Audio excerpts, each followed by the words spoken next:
Today we have a special guest, Miss Rian and Miss Milian. Magandang umaga sa yung dalawa.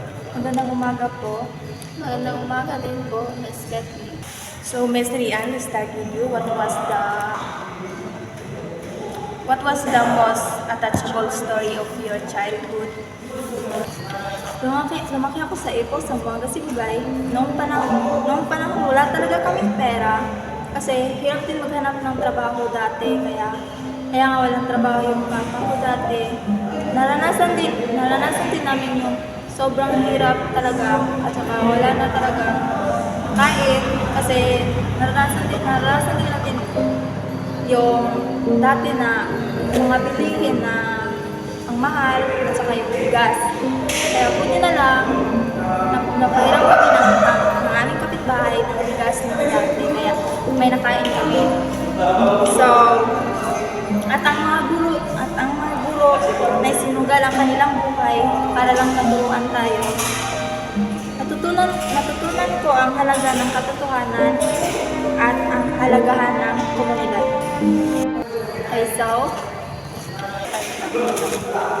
That sounds like attachable, Miss Rian. Miss Milian, what about you? What stand out of your childhood? So, isang karanasan ang aking naranasan noong ang aking amay nagkasakit dahil siya ay may lagnat at napakahirap talaga yung amang sakit dahil hindi kayo makakakain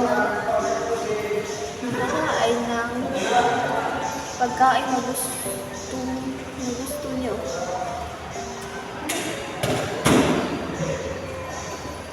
Lalong-lalo na ang aking mga kapatid.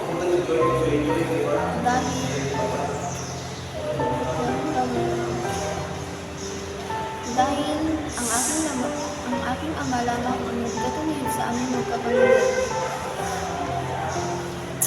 Dahil hindi makapagtrabaho ang aking ama dahil siya ay nagbabantay ng aking kapatid na 1 year old pa lang.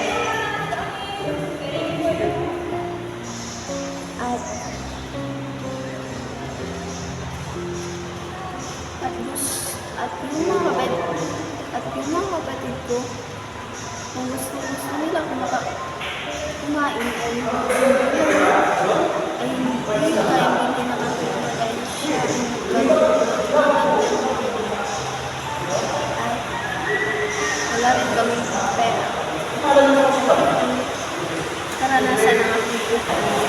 Those are powerful memories, Miss Mariam. Thank you for sharing. Thank you for sharing your memories and insight with us. Your story are reminder of the richness and resilience